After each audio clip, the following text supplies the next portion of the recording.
It's Ken Harbaugh with the Midas Touch Network. One of the most shocking inconsistencies within MAGA today is how it dresses itself as a populist movement, but is really driven by a superiority complex and a kind of elitism that we haven't seen in an American political movement in a long time.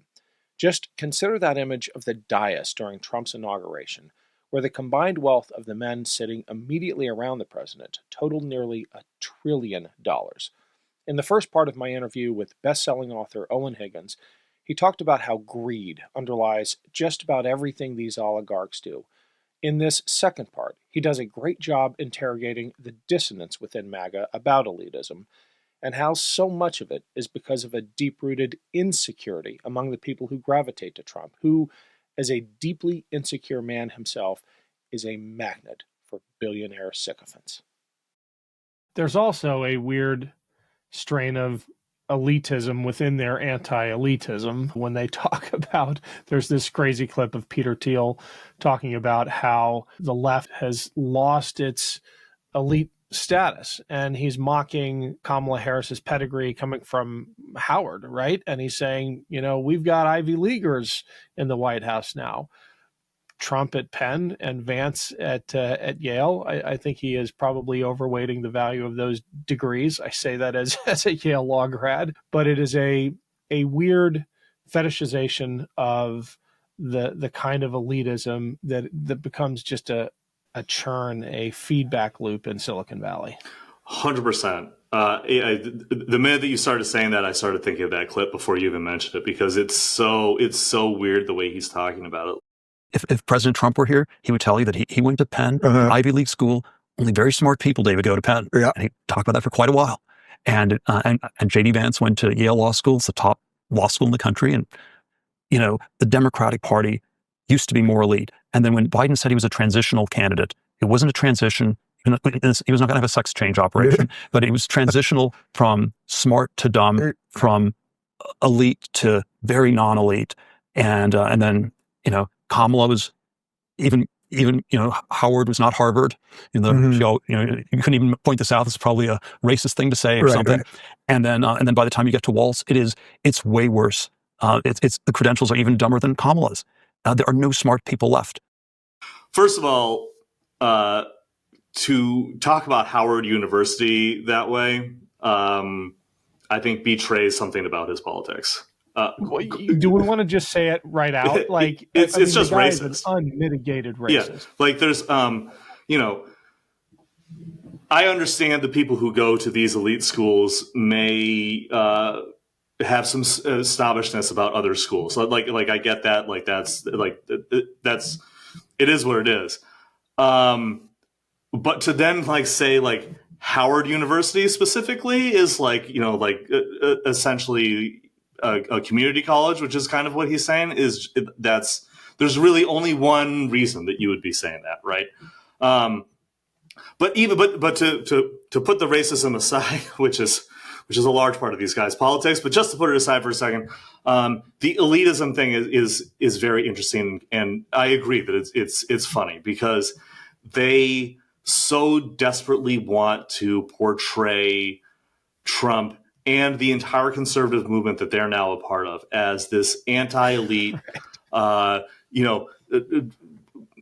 of the people kind of, this is, we're here for you, for the little guy. That's how they want to portray things. But the reality is that they are so status obsessed on just about every single level. Thiel, just to understand for the audience, just to understand how far back these politics go. When he was in Stanford, he was unhappy with the student paper because he felt that it was too liberal. Now, I talked to a contemporary of his, a couple contemporaries, and they were like, Stanford was not like this left-wing incubator. It was California, sure, but relatively apolitical, relatively it just wasn't really a priority at the school at the time. But for Thiel, he still felt like he needed to push back on this. So he started a right-wing student college newspaper. So even back then, he was trying to like manipulate the media and how information was getting across to people. Also, he and this is according to a couple of people I talked to, a couple of biographies that I read. He was not happy with the way that South African apartheid was being treated on campus as well, and he felt that was something that that might be another tell. It might be another tell, right?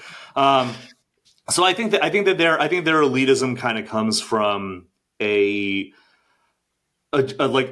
genuine belief in it. Like they genuinely are elitist. They genuinely do believe in this stuff.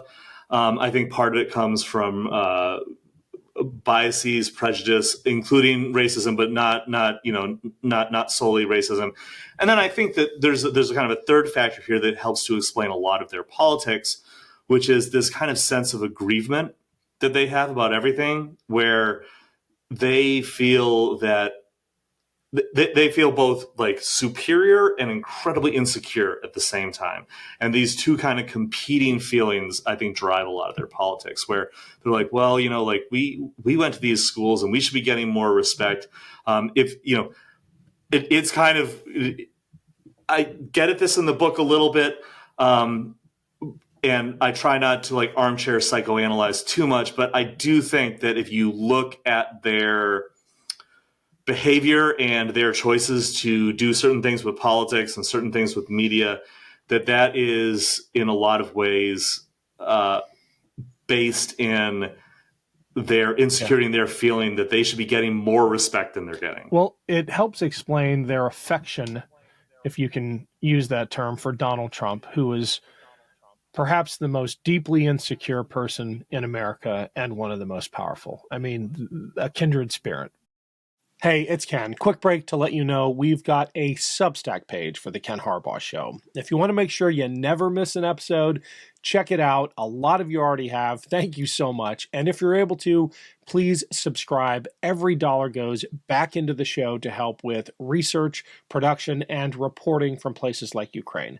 None of this happens without your support. Thank you. Welcome to the Resistance.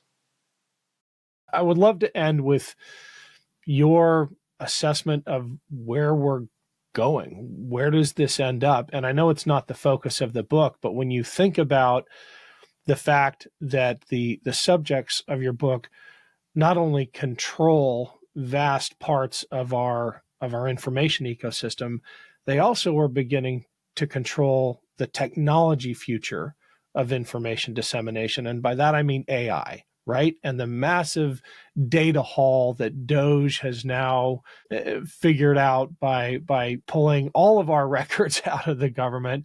How does this affect the new information economy and how we're going to be delivered tailored news?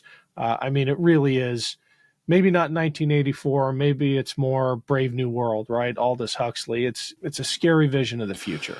Yeah. Yeah, well, I do in my day job writing for IT Brew, which is part of the Morning Brew business publication family. I do write quite a bit about AI. So I'm just saying that to kind of establish that, like, while we don't go into the book, like, it is something that that I do look at a lot. I think Trump is dangerous for a lot of reasons, right? But I think that for the purpose of what we're talking about here, like, one of the reasons that he's dangerous in this regard, as far as this stuff goes, is that he's somewhat like, he doesn't really care about the mechanisms of day-to-day running of this stuff, or really keeping on top of it, as long as his overarching vision and results that he wants to see happen. Right. And this is not unique to him. I think that a lot of people who come from an executive background probably have this. Right. It's not great when you have his politics and when you have kind of his kind of chaotic approach to governance. Right. So you kind of combine those. Then you have a guy who has basically ceded control over a lot of this stuff to the world's richest man, who has these far right politics, as we've discussed. Right. And Trump not really caring what he does because for whatever reason, Trump seems a lot happier, like, going to the Kennedy Center, right? You know what I mean? Like, that's kind of more his thing. Like, ultimately, golfing, right? What's that? Golfing. That is happy as Yeah, at Mar-a-Lago or on the Yeah, course. or going in front of a crowd that's cheering for him, right? You were talking about his insecurity, like I mean, this is his. This is what he just likes to do, things that make him feel good and make him feel like people like him much more than he wants to like run the country.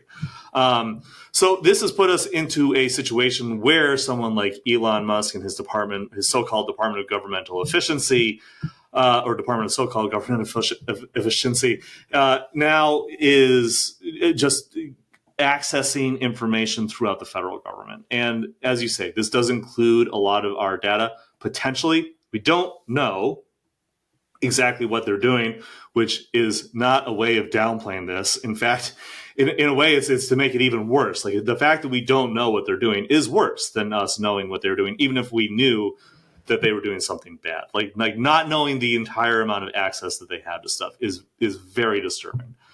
The things that I have heard from sources within different agencies who I've talked to, what they are telling me paints a picture of just kind of chaotic mismanagement, where these employees of Musk are just kind of going in there and just slashing things and just breaking things. They're like remaking. They're redoing like the White House IT department almost. I remember I saw yesterday, so that Elon Musk Starlink can have like more control over it. These are individually, these would be big mistakes and bad moves. All put together, it's a complete catastrophe. The result of all of these kind of attacks on the internal like tech security and tech makeup of the White House and federal agencies is the kind of thing that's just opening the threat surface. It's making it more insecure. It's making it so that people all around the world, not just in this country, are going to have like more opportunities to get inside of these systems. These are people like from outside. Like, these are not. I'm not saying that like. I think we can kind of generally assume that the U.S. is on some level always trying to find a way into other countries' systems, and that at the same other countries are doing it to us. That's just the way it is. Like, it's not. It's just kind of an accepted. I think it just is what it is. And because of that, if you start to take away some of the protections, you are opening the door for infiltration, and that is not a place that you really want to be. As far as what that means for our information ecosystem around the country, I think that it's not good. It's not good for someone who has a real interest in controlling information, as Musk did. That's why he bought Twitter in the first place, right? To have that much access to your data.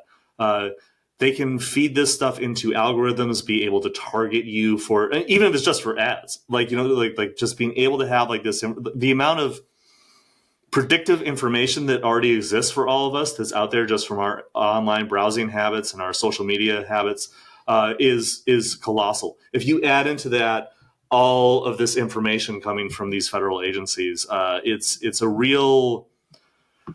I guess it is kind of a 1984 moment. We're not quite there, obviously. But it is a situation where the state has a lot, where the state or private actors related to the state will have a lot more information about all of us than I think that I'm comfortable with. I think that you're comfortable with, and I think that probably most people, if they really understood the extent of it, would be comfortable with.